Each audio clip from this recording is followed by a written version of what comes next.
All right, y'all. So this is a continuation on a segment, basically, my beliefs and my try at dismantling the idea of racism and slowly, transition it out of our reality. But so the last video I just did, I was talking about karma and dharma and how the karma and dharma is being used. Well, not karma and dharma. I spoke about karma and dharma, but I was talking about reincarnation and how reincarnation can be used as a way of creating order out of chaos. And ultimately, that's what the, let's say, hidden hand wants to do, because when you have order out of chaos, that means someone came in to a chaotic situation and brought forth order. And usually when that takes place, like if you have somebody who goes to a facility and the facility, let's say a warehouse or something like that, the warehouse is terrible at unloading and unloading. They always got problems and different things like that. So you go, or the manager goes and finds a shift leader that he feels could change that. And that person comes in and they do their due diligence. They kind of observe and peep out what's going on, what's the problem, and they start to add solutions to that problem. Add solutions to that problem to try to get rid of the problem. But you get what I'm saying. But what happens when that takes place, like if you in a job and a person does well at solving a problem, they're given a level of authority. You know what I'm saying? And like this level of authority, you can count. This is what I probably more so would associate Dharma with, is because, like I was saying in the first video, like it seems like you're the luckiest person in the world, but I didn't want to say that the universe was paying you, because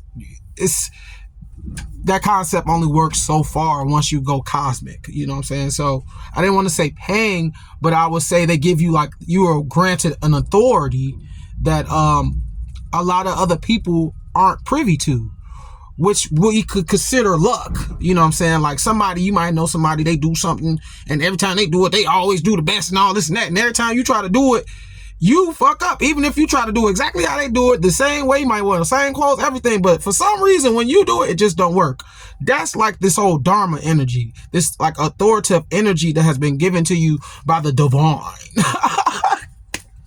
And so that's the point I wanted to make, attach it to the last video, is because I was saying they were using that to create order out of chaos. And before I go into that, I wanted to say this too. So when that person is given an authority, people naturally are drawn and they listen to them, especially when it's dealing with something like a warehouse job. If I have an issue in a warehouse job and I'm just a regular employee, I've just been working for a few months, I'm always going to go to someone who has either a longer span in the company or someone who has a higher position, because in order for them to get that position, or even they had to learn certain particulars about the job. And like someone who's been there for a long period of time, they also have learned particulars of the job. This is why you have people that's employees, but some of the employees be like, why are you in a manager? Another story though. But that's my point I'm trying to make. Order out of chaos bring forth leaders. And those leaders are the one who ends up leading the masses to their next destination or their next, situation. Right? So this is why they're trying to cause order out of chaos instead of causing order out of peace. Now, what is the difference? It's kind of obvious, but how would you receive order out of peace? Well, the same way you come up with solutions in your mind when you at peace. You ever had those days where you just got like this issue going on? You might have, like, let's say, I don't know. Let's say you got court. Yeah, that's a good one, because that puts people energetically and emotionally into shit. Let's say you got court, right? And court is basically somebody suing you. And if you don't make the payment, if they win the court case, you got to make the payment. And if you don't make the payment, you can go to jail, right? So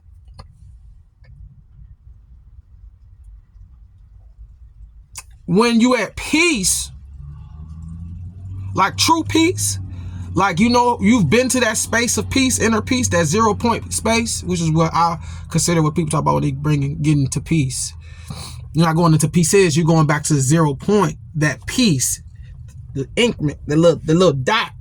You're going back to 0 point, and then 0 point, you still thinking the same thing. You still having these thoughts like, oh, I don't want to go to court. Oh man, they might try to lock me up. All this and this and that. But when you're in that 0 point space, the atmosphere of that space brings forth clarity, and it turns down the loudness of your reality. And in that space, it's a lot easier to see solutions, not as a group, but as an individual person. So as an individual person, if you're able to reach a place of peace, and in that peace, you're now at peace enough to deal with unnecessary or uncomfortable situations, it makes it a lot easier to find solutions, because you don't have as much of an intense, overwhelming feeling that happens when you're in the moment. You know what I'm saying? When you're in the moment of things, a lot of times the chemistry of the body takes over. Your adrenaline rush, your emotion going up and down, your blood pressure might rise. You see what I'm saying? This is like being in the moment. Anytime you're in the moment, you don't have time to think or really ponder like that. So why would you put yourself mentally in a space where you can only focus on that moment? Because by you constantly focusing on one thing, you're drawing your attention off of other things like solutions. So this is why they don't want people to learn inner peace. Find out that piece of themselves that makes them a part of the universe, or a universe. So where even when they're in their worst situation, they can go to that space and be able to look at things from either the outside in or from the inside looking out. That's why you want to bring order out of peace and not order out of chaos. See what I'm saying? See how I went from order out of peace? I went from the right hemisphere to the left side of my existence, instead of order out of chaos from the left hemisphere to the right side of my existence. Just trying to show y'all how it is a real thing as good and evil here. I know people be trying to tell y'all like, hey, no such thing as good and evil. Oh yes, the hell it is. It's just how good are you in this game, or how well do you know this game? Because if you are good at this game and you know this game, you can peep what's going on in the game. You even peep the little stuff people don't see that's only focused on the main character. You feel me? So let that crap go. That's all they trying to do, is get y'all riled up. That racism is just one of the ways. All they do, get you riled up. All they do. And as you getting riled up, like I said, you got thoughts being created. You got the feelings being churned. And as those two things start to mix and mingle, you get energy starting to be produced, like a pheromone off of your body. And that pheromone, it's real thin like gas. But it's shiny and light.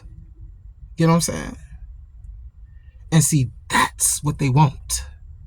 They want that energy. See, you thinking it's the thought or the feeling. No. It's what happens when either one comes together or one overtakes the other.